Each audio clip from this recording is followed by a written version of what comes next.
Olá, meus cumprimentos a todos, aqui estou eu para mais um vídeo e hoje nós vamos trabalhar um texto belíssimo que está nesse livro aqui, Rumo às Estrelas, que é uma psicografia do Divaldo Pereira Franco por espíritos diversos. E nós escolhemos para o dia de hoje um texto que tem como título O Sentido da Vida, é o texto de número 17 e o autor espiritual é o Hermelindo Bravo. Então, o Hermelindo, ele aborda vários conteúdos nesse vídeo.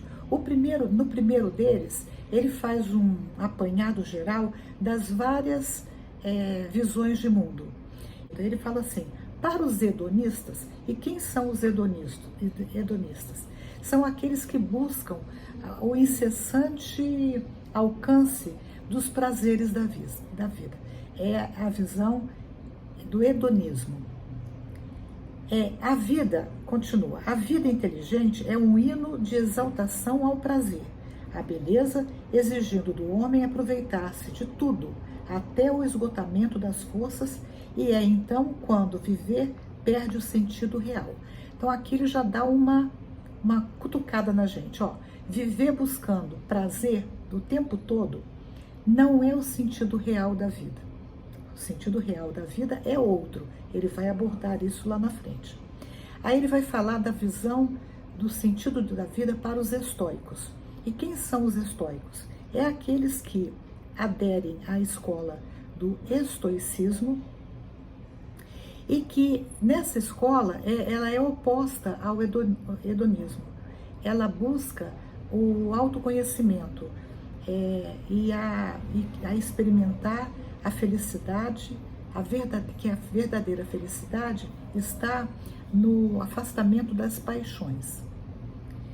Aí ele diz, para os estoicos, a vida é um contínuo lutar contra as dificuldades e dissabores, adquirindo assim energias para superar os problemas em interminável vigília e alcançando por meio dessa luta a felicidade. Quer dizer, você inclusive nega todos os prazeres, né? Esses prazeres materiais não têm sentido para o espírito. Essa é a visão estoica. Para os pessimistas, outra visão. Não vale a pena viver, pois o mundo é mau e tudo está cada vez pior, sendo impossível modificar as coisas para melhorar o rumo dos acontecimentos. Quantos de nós nos encaixamos aqui, né? Nessas escolas.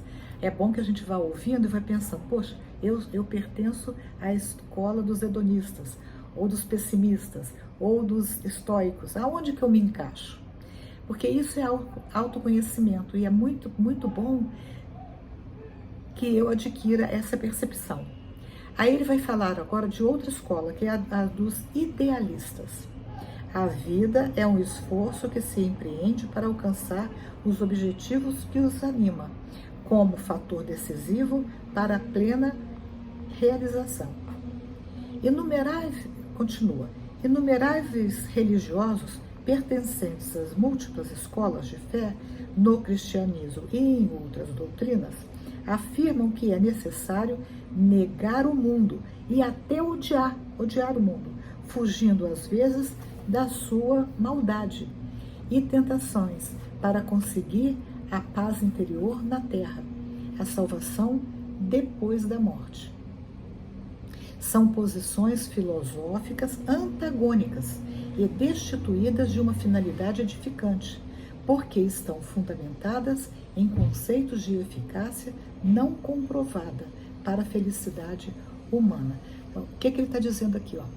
Nenhuma dessas escolas que negam totalmente 100% o mundo, elas estão fundamentadas em conceitos de comprovada eficácia. Materialistas e espiritualistas, continua o autor, de ambas as correntes, quer dizer, pessimista e idealista, chocam em suas opostas condutas doutrinárias. No entanto, tem uma forma igual de ver o mundo, que para eles é caótico. Então, o mundo é caótico, é uma bagunça total, o que não corresponde à realidade. Então a gente vê aqui que esse autor, ele está dizendo assim, ó, realmente o mundo tem os seus percalços, os seus problemas, mas dizer que o mundo é caótico não corresponde à realidade. Entretanto, vai continuar o Hermelindo Bravo. O mundo não é bom nem mal, mas sim, olha só, o resultado do que dele tem feito os homens.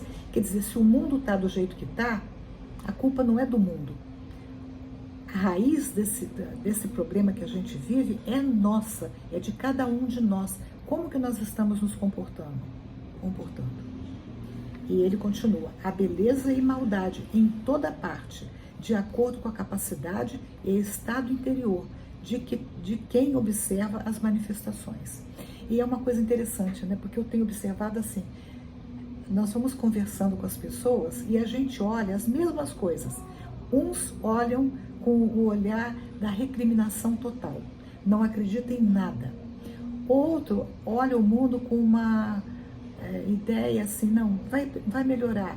Tá ruim, ok, tá ruim, eu admito, mas o mundo tem o seu lado positivo. É o que ele está dizendo aqui. A escola, no geral, continua o Hermelindo, é neutra em relação aos alunos nela matriculados, porém, possui uma programação que deve ser atendida, por meio da qual se consegue alcançar a finalidade a que cada um se propõe. Assim é a Terra, nem melhor nem pior, já que pode e deve ser comparada a uma escola, onde se desenvolve o progresso espiritual da criatura. Na escola Terra, o nosso progresso intelectual, o nosso progresso espiritual vai ser desenvolvido. Na escola da Terra é o progresso intelectual. Com o conhecimento do Espiritismo, continua o Hermelindo, que demonstra a procedência do destino e o destino do ser, há toda uma ética moral envolvida no sentido da vida, que deve ser considerada desde o ponto de vista mais elevado e, portanto, superior. Então, ele está dizendo que o Espiritismo, ele dá essa noção de onde que eu vim, para onde que eu vou e qual é a finalidade da minha vida.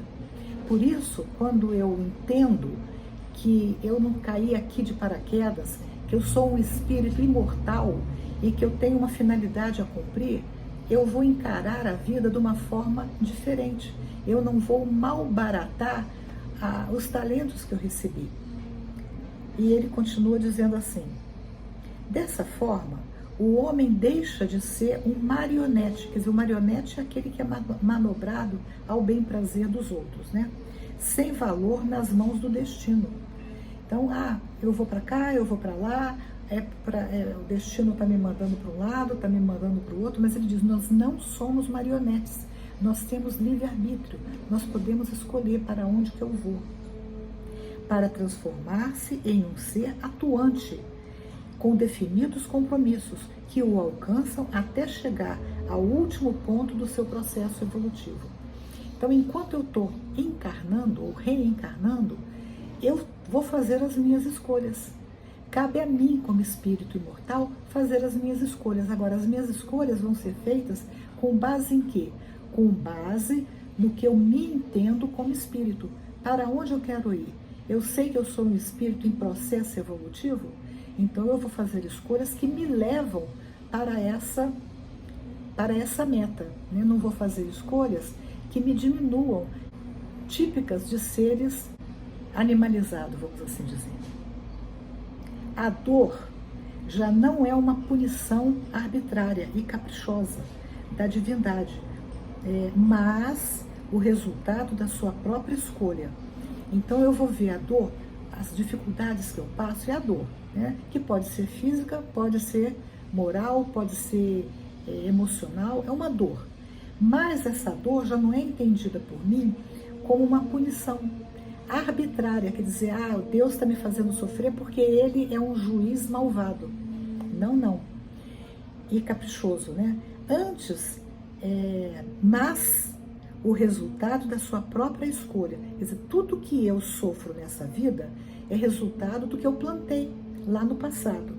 Nada é gratuito, na minha vida, da preferência que tem em ampliar suas conquistas intelectuais e morais. Quer dizer, tudo que eu passo nessa vida foi plantado por mim, mesmo que eu não saiba. E às vezes a dor, ela tem durante a vida, eu tenho as minhas quedas e meus reerguimentos, e tudo vai servir para que eu avance. Agora, naturalmente, quando eu tenho uma visão mais realista e na condição de espírito imortal, eu vou fazer todas as minhas escolhas vão ser pautadas por esse entendimento. Porque eu não preciso, muitas vezes eu caio, eu cometo equívocos, porque eu não tenho essa ideia. Porque eu jogo, né, me vejo como marionete do destino. E aí eu vou fazendo escolhas ruins aqui, outras ali, sem que eu perceba que eu tenho as rédeas da minha vida nas minhas mãos. Aí ele continua dizendo assim: a vida então é uma oportunidade de valiosos aprendizados que o espírito incorpora ao mecanismo evolutivo, compreendendo que o erro é um acidente no caminho de sua felicidade e que lhe ensina o que deve fazer e como fazê-lo em seu benefício pessoal, valorizando cada passo que o aproxima da meta final. Então, olha só, o nosso autor aqui, ele não diz que a gente não vai errar. Ele diz que faz parte da nossa caminhada o erro, mas eu devo analisar aonde eu errei e como que eu vou consertar isso, para não cometer novos erros lá na frente. Com essa visão de vida, sabe que sua limitação é também limite para os demais, assim como as necessidades de seus companheiros de viagem são também suas, porque nós estamos num permanente intercâmbio. Onde eu erro, eu acabo influenciando o meu irmão, e o meu irmão me influencia.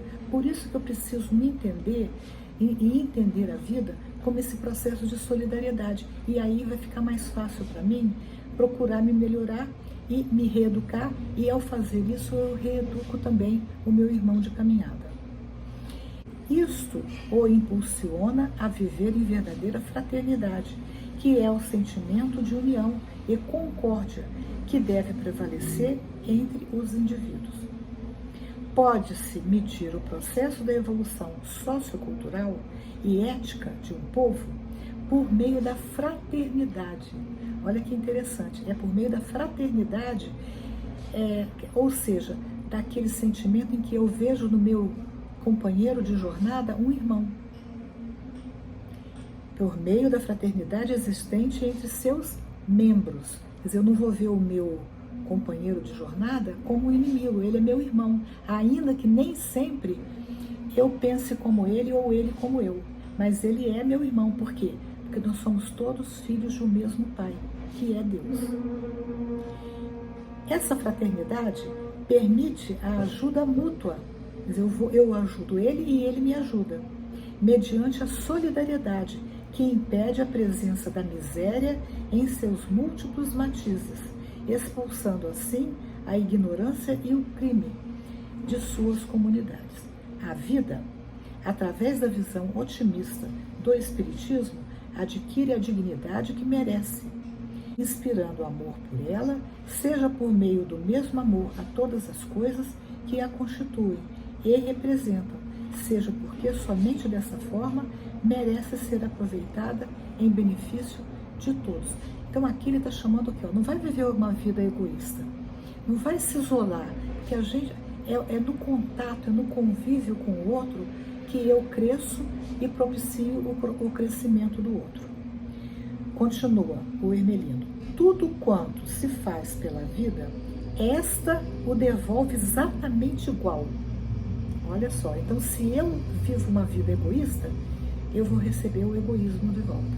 Se eu vivo uma vida altruísta, onde eu reparto, onde eu ajudo, onde eu sou solidário, eu vou receber isso de volta. Quer dizer que sempre se colhe conforme o que se tem semeado. O que é muito digno, porque ninguém se transforma em um ser parasita ou prejudicial sem que deixe de sofrer as consequências do seu comportamento.